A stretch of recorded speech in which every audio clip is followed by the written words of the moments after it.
Why did Navarro take pot shots at Brahmins, thinking that he was taking pot shots at Ambani? Why was Trump saying that if you buy oil from Russia, we're going to have a 25% extra tariff imposed on you? Why is Kingdom of Saudi Arabia going to a failed state and telling them that we are going to make a treaty with you that will be for the ages? All this stuff has a simple reason. The answer is oil. And what kind of a role India is playing in this. I had talked about this in our brief hangout with Sree 𝗤𝗖𝗍. It was not brief, 50 plus minutes, but every minute of that is worth in gold because a lot of coverage was done. Remember one thing, viewers, energy is black gold. They didn't say this thing for nothing. Anybody who has anything to do with energy creates black gold. The kind of money that's there here, that is something that has to be seen to be believed. So the central actor here is India, and India's ability to be able to act independent of what the bigger power, meaning United States or China, is able to tell it on which way it wants India to focus, that India is not listening to that. That's why all this is happening, and I'll give you the proof by way of a small slide deck. It's a very important presentation. I have put in a lot of references on who are all the people who have contributed to this. Thank you all, and this is important because you need to understand where the pain points are for various countries, whether it is Kingdom of Saudi Arabia or United States or China. All that stuff will be clear to you after you see this video. Please like this video, and if you have not already subscribed to our channel, do subscribe to our channel. Here we go. Biggest gift I think that 𝗤𝗏𝗏 has given me is a feeling of peace. Therapists and doctors are doing a wonderful job here.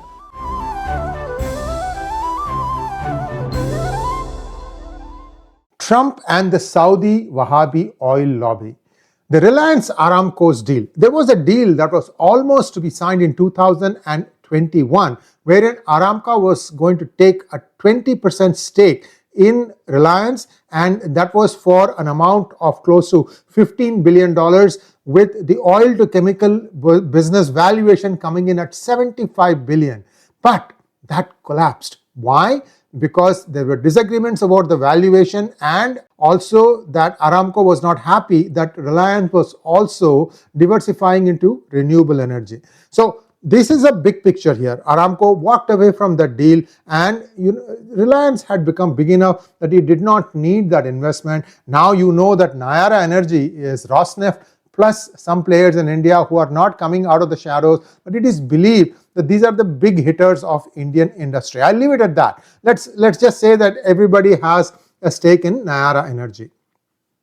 So as India started fine-tuning its oil strategy, its energy strategy, for example, India has one of the biggest solar energy panels installed. That's because of the, India gets good sunlight, and India has a lot of area to put all these things, and India needs it especially in rural underserved areas so that it can give electricity 24/7. These days, especially in the southern part of India, power cuts are very, very few, and of course they induce power cuts. That's a different matter, like the way a certain power minister of Tamil Nadu said that too many squirrels in the state are eating into the electric wires, which is why the power cut is happening. Bullshit. This is the kind of minister you have, Tamil Nadu, and this is what you elected. Anyway, so let's leave it at that. Let's move back to Russia and Saudi Arabia and oil. Now what happened was in 2022, you know that by the end of February, Russia was at war with Ukraine. They had invaded Ukraine, and then the strategy changed. Russia said that at that time, if I remember correctly, the per barrel crude oil was around $80 to $100 I think. And Russia said, if you buy oil from us, we will give you a $32 discount. $32 discount. I think India just jumped at the opportunity. Reliance started buying. Indian public refineries also started buying. So all these things, I'm going to tell you how from 3% Russia's energy exports to India went up to 35, probably even 38% now. What happened was, at whose expense did that come? At the expense of suppliers from OPEC. Who is the largest supplier from OPEC? Kingdom of Saudi Arabia. So you see the pain. Saudi Arabia lost while India gained on the pricing, as well as Russia gained from selling oil, albeit in rupees. So the argument that this is blood money doesn't hold. I mean, people are saying this thing. First of all, Peter Navarro needs to fire his speechwriter. He can't differentiate, he doesn't know who the Brahmin is. And this is all bullshit, guys. The way these guys have gone about saying it, Navarro, your use by date has expired. Trump would be wise to get rid of you. I had a lot of respect for you as an intellectual. I'm sorry, man, you are done and dusted. That's my personal comment. Of course, nothing may happen, but nobody sticks around Trump for too long. Look at Elon Musk. Okay, enough said, right? So OPEC has been smarting since 2022 on the loss of business because India started getting it from there. Plus, India would not be, these people would not call our ambassador and lecture about the state of minorities in India. Bullshit that the minorities are the ones who cause the problem, and when there is retribution, then they'll go crying, victimhood. This is what happens all the time. And I'm sure now Indian ambassadors are firmly pointing out all these things to Kingdom of Saudi Arabia and all the Qataris and all these, two-bit actors who all had a lot of oil and gas. But now that stuff is not being looked at by India. It's a huge problem for them. That leverage goes away. They may start saying that, okay, we are not going to take any manpower from India. India might say, go ahead. They are getting better jobs in Japan and Taiwan and Israel and so on. So even that leverage may not work for long. So interesting days ahead. By the way, please like this video if you've not already liked this video. Okay. By 2025, what happened? 36 to 50% of Reliance crude intake came from Russia. This is Reliance intake, up from 3 to 10% pre-2022, completely displacing Saudi supply in Europe. So Saudi could not sell the crude to India. Then the refined crude that was going to be sold in Europe, that market also went off because India then stepped in, like for example Reliance or ONGC or whoever it is that is refining, they all started selling directly to Europe. For example, Reliance exported over 21 million tons of refined fuels to Europe alone in 2025 alone.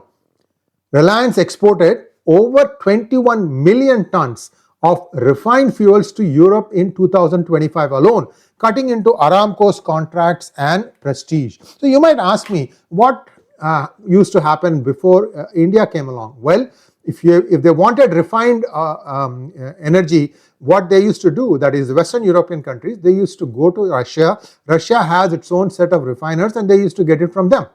But now what has happened is India has stepped into the breach, gets cheap crude from there, and then refines it quickly and sells it to markets in Europe, in fact even to United States. The thing also is, this is where they might have seen, that is Saudis may have seen, that India is hitting below the belt, in the sense that it is not just commercial loss, but there is a symbolic gesture. India was no longer a reliable customer, and this is a message to Qatar also.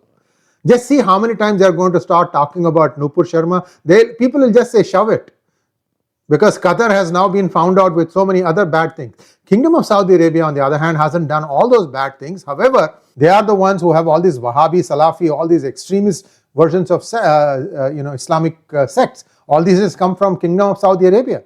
So what is now happening is Kingdom of Saudi Arabia is also forced to recalibrate its ties with United States, because at one point they weren't even on talking terms. MBS would not even pick up the call if the US president called, because of what happened with Khashoggi, the person who was a US citizen, a journalist who used to write some, in the eyes of the kings and queens of KSA, stuff that would, was very, very damaging. This person was killed and cut to pieces, a gory way, in the, I think, Saudi consulate in Turkey, of all places. Go back and read that, Khashoggi's murder. So that broke the solid alliance between US and Kingdom of Saudi Arabia. In fact, in one of the meets 2-3 years ago, you can see Modi trying to patch them up, like, he has his hands on Biden and MBS, saying that, okay, I want you to be friends again, something like that. Modi is also a very consummate player. He knows how to, do all these things. So that's one side. But also what has happened is Saudis have started accepting digital renminbi or gold or whatever it is from China for the oil that they were selling them. So suddenly Saudi Arabia was moving away from US.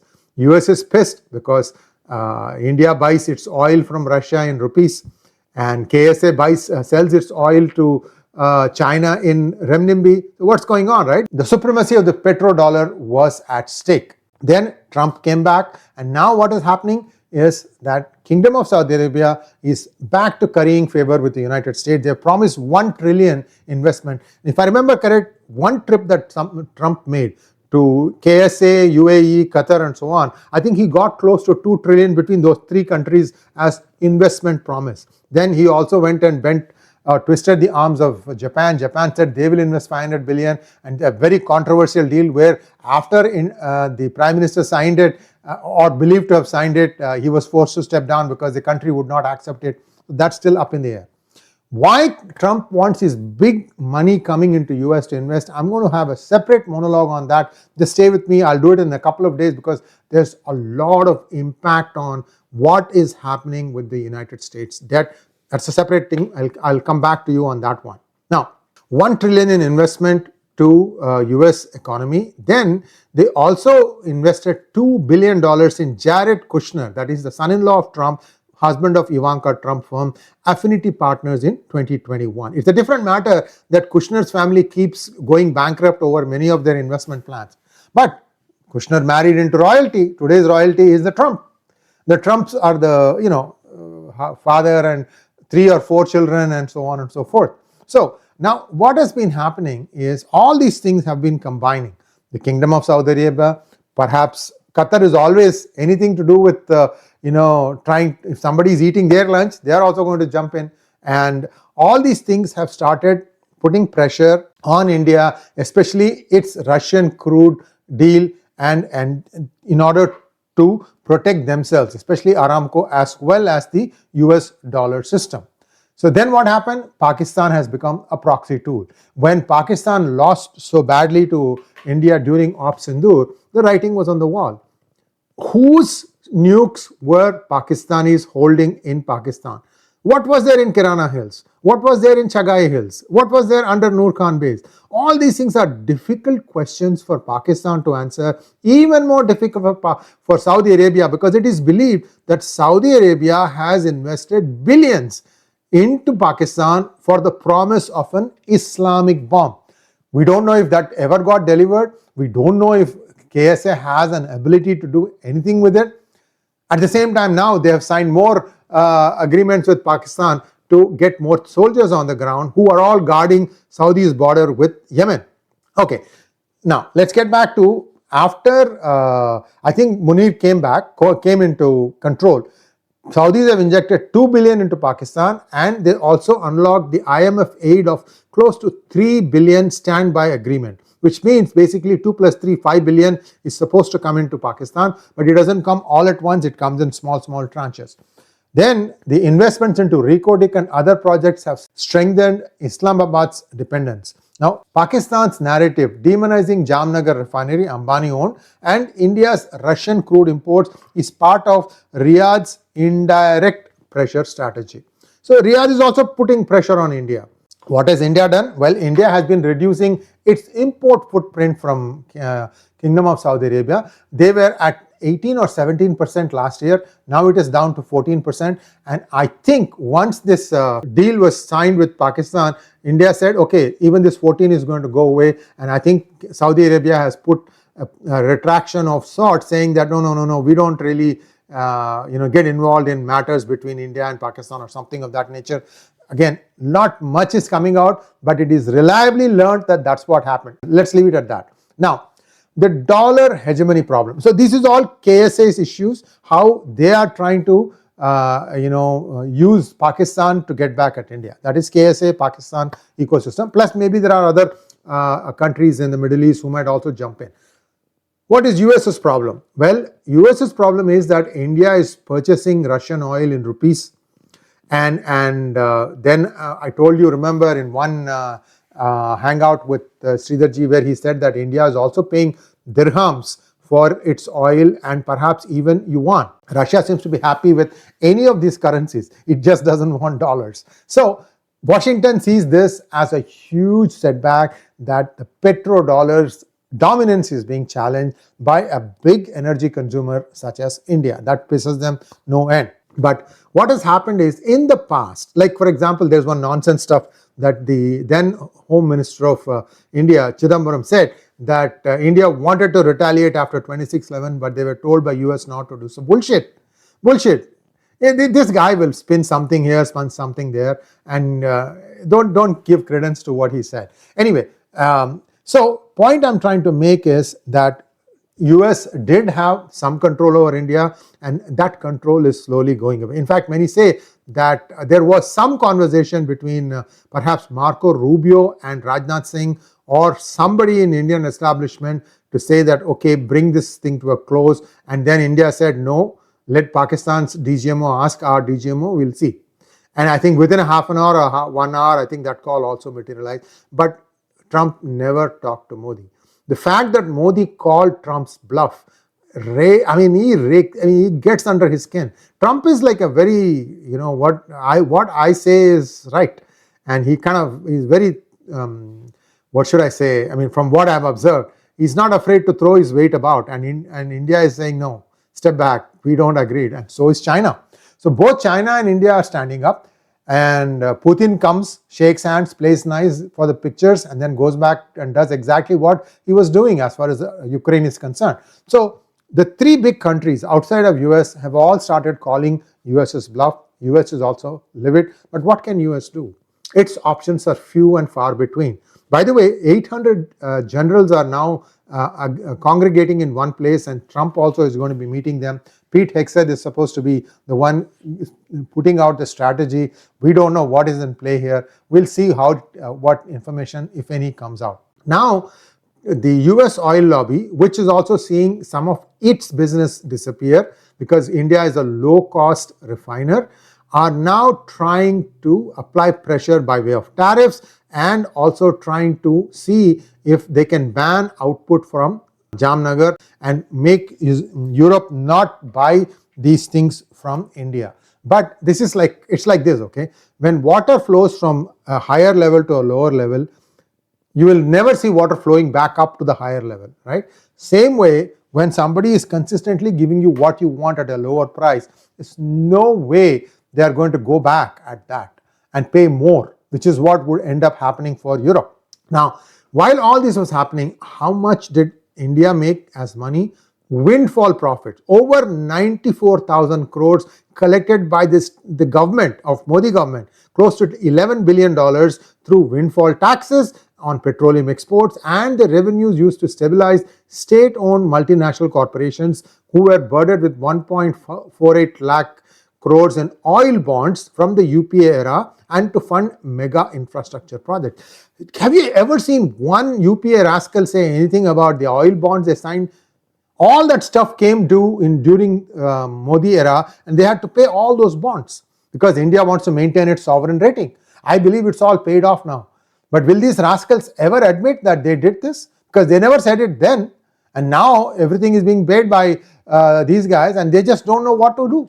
Undoing a lot of shit of UPA itself has taken a lot of time for Modi. We just didn't know how badly they had messed up the system, and now we are beginning to understand it. So my take is, I may not like some of the things that Modi government is not doing or doing, but for the people of India, if you want progress, if you want development, if you want a better standard of living, there's no other alternative other than the BJP led NDA alliance, at least for the next 10 to 15 years. Hopefully, the Congress by that time will clean its act and become a responsible opposition, and maybe things will become a better future for India. The democratic system will come back and find its feet. Let's wait and see how that goes. Okay, arbitrage revenues financed highways, logistic parks, and renewable projects under the National Infrastructure Plan. See, this is why even though the crude price falls in the market, you don't see the price fall at the petrol pump, because Indian government is taking all that money and putting it in highway infrastructure and perhaps building more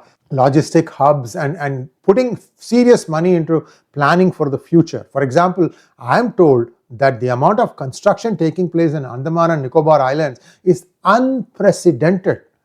because India is trying to make Great Nicobar Island a place from where India can essentially control what is going to happen in the Indian Ocean traffic. And I told you many times, and I'm going to say this again, please do read my book Operation Bhasmasur to understand where the next big war is going to be and how India needs to prepare for that. The other problem with these countries is that the purchase that India made from Russia was completely within the legal limit of what was set as the price above which Russia could not sell, and India has been within that. So these are all problems for them.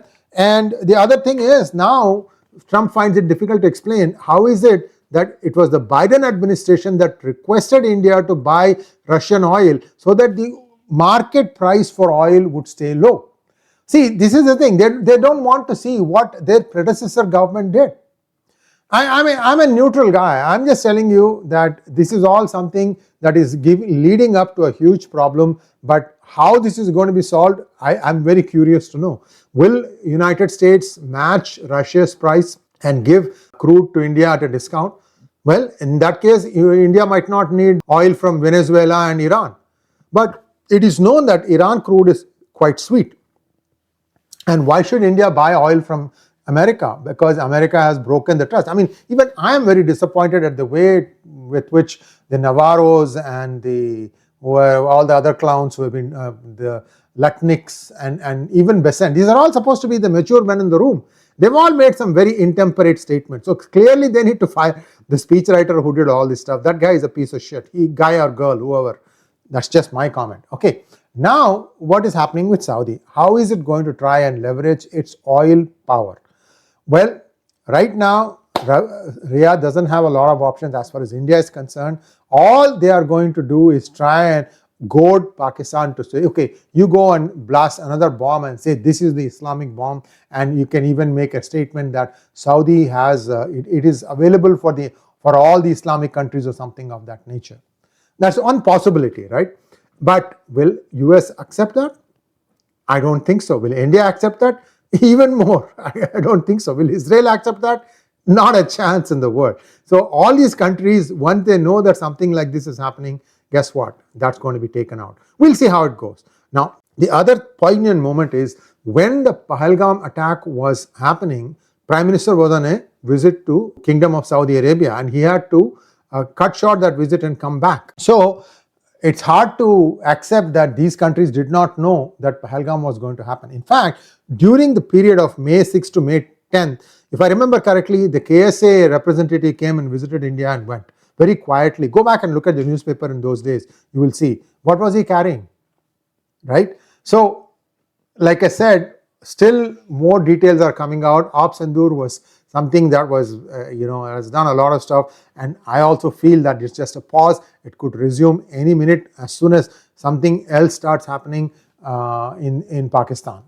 Now, the other interesting thing is Saudi's reserves are running out. Venezuela has the highest amount of reserves in the world at this point of time. It is believed Guyana may have a similar amount, but be that as it may, these are all sulfurous content, which is it's not as sweet as the crude that Kingdom of Saudi Arabia makes. So KSA can call some shots as long as Venezuelan oil and Iranian oil are kept out of the market. But once those things come on mainstream, Saudi Arabia is going to find itself in a big doo-doo. Now, what are the wider geopolitical stakes? You saw that US is now trying to attack some ships that are allegedly carrying drugs from Venezuela. We also know that a large contingent of illegals that are in the United States are all from Venezuela. And we also know Maduro said that we won't take back these illegals, and that's wrong. Yeah.